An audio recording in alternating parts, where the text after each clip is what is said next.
Olá, queridos alunos, tudo bem com vocês? Espero que estejam todos bem. Aqui é a professora Daniele e hoje vamos falar sobre religiões do mundo, arte e identidade cultural.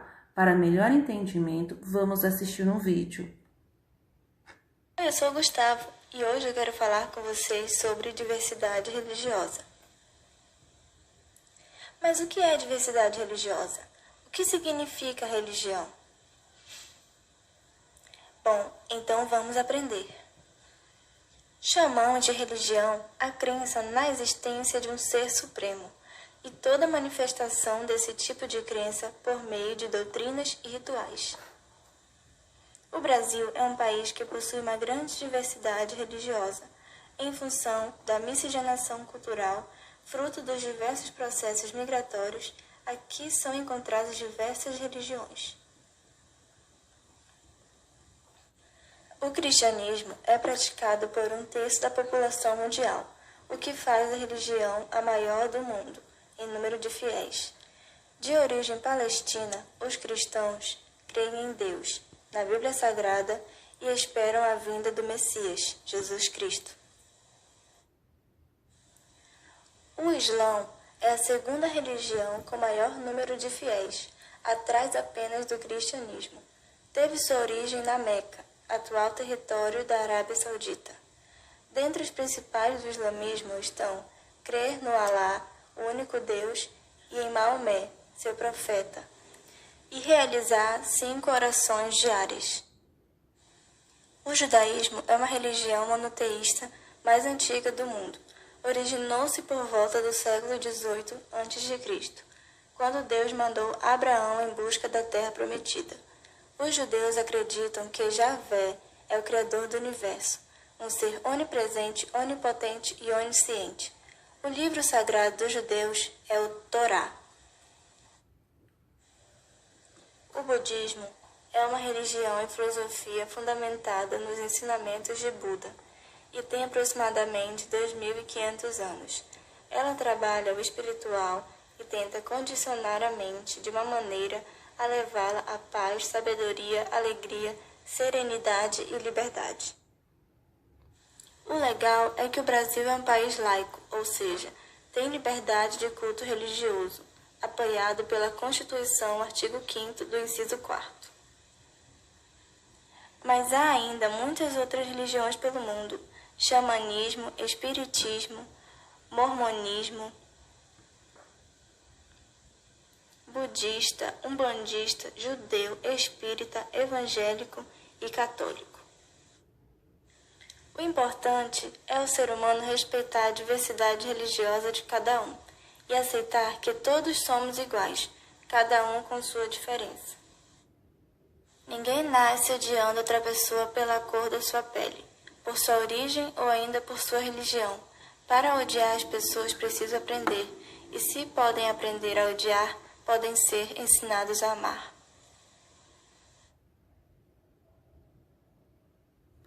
A arte. A arte egípcia tinha finalidade religiosa e funerária. As maiores manifestações artísticas se concentraram na arquitetura. As pirâmides, com a sua solidez e gigantescas proporções, difundiam a ideia necessária aos faraós de perpetuidade, poder e força. Era uma arte anônima e padronizada, seguiam regras rigorosas da representação. A arte significa técnica e habilidade. Podemos dizer que é a manifestação humana comunicativa muito antiga. Arte e conceitos. A função da arte: o contato diário com a arte, o exercício do gosto pessoal, não utilitária, encantamento, reflexão, prazer, emoção. Expressa pensamentos, interpretações, inquietação, experiências estéticas. As artes: linguagem sonora, música, linguagem verbal, escrita, literatura, linguagem visual, artes plásticas, cinema, televisão, linguagem corporal, dança, teatro e multimídia. Artes visuais. As artes visuais, além das formas tradicionais, pintura, escultura, desenho, gravura, arquitetura, artefato, desenho industrial, inclui outras modalidades que resultam dos avanços tecnológicos e transformações estéticas a partir da modernidade, fotografia, artes gráficas, cinema, televisão, vídeo, computação e performance. Exemplo de arte urbana, grafite, de Eduardo Cobra. Ele é um artista renomado da atualidade. Ele pinta várias esculturas no centro de São Paulo. E do lado de cá temos a tela Operário de Tarsila do Amaral, de 1933. Arte contemporânea. A arte contemporânea brasileira, temos aqui o artista plástico Romero Brito, também bem conceituado, renomado brasileiro internacionalmente. Identidade brasileira. Olá, meu nome é Paloma e hoje eu vou falar sobre uma tese que estamos estudando. Falar não, eu vou desenhar. Ou melhor, quem vai desenhar é o Richard, que é o único do grupo que sabe fazer isso. E essa tese é mais ou menos assim. Ao surgir na sociedade, o indivíduo, por sua vez, nasce como uma folha em branco a ser preenchida, ou seja, nasce com a consciência desprovida de qualquer conhecimento. Com isso, podemos concluir que, em tese, todos os indivíduos da sociedade nascem iguais. Esse pensamento surgiu no século XVII e foi criado por um filósofo chamado John Locke e denominado como tábula rasa.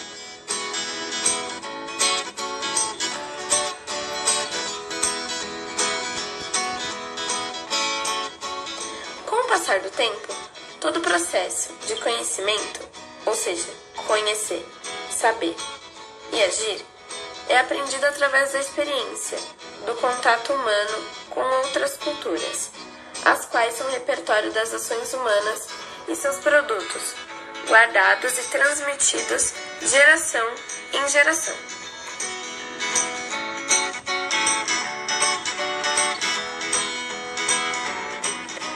Partindo dessa ideia, é possível falar em dois tipos de cultura: a cultura material e a cultura imaterial, sendo esses elementos concretos, como roupas, armas e habitações.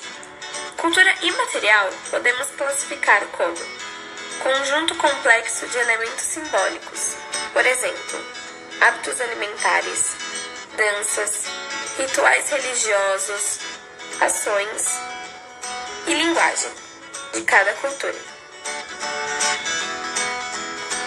Cada sociedade estrutura sua própria cultura após receber a influência de outras, as quais são transmitidas oralmente ou por ações de contato físico.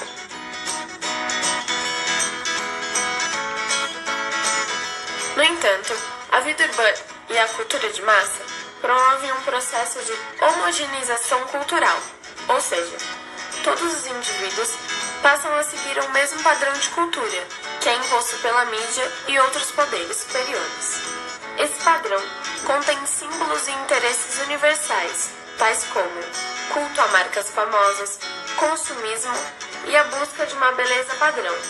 Assim, ocorre uma perda gradual do que chamamos de identidade cultural.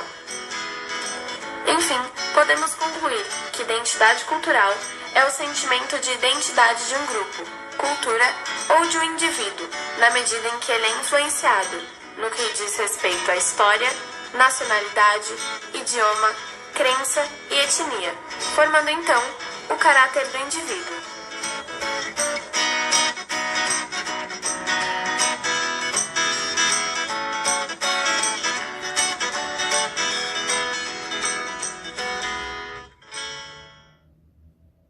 Após essa explicação, eu vou dar um exemplo rápido de como essa teoria ocorre na sociedade.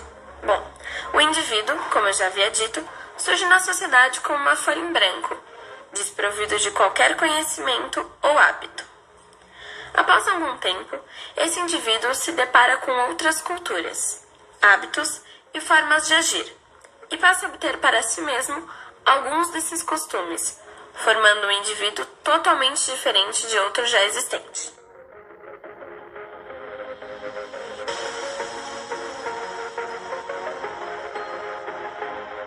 Ao longo do tempo, a pessoa tende a se juntar com aqueles que têm hábitos e culturas semelhantes a ele, formando grupos culturais ou, atualmente chamadas, de tribos culturais. Dessa forma, a composição de diversos indivíduos com hábitos e costumes diversificados formam o que conhecemos por sociedade.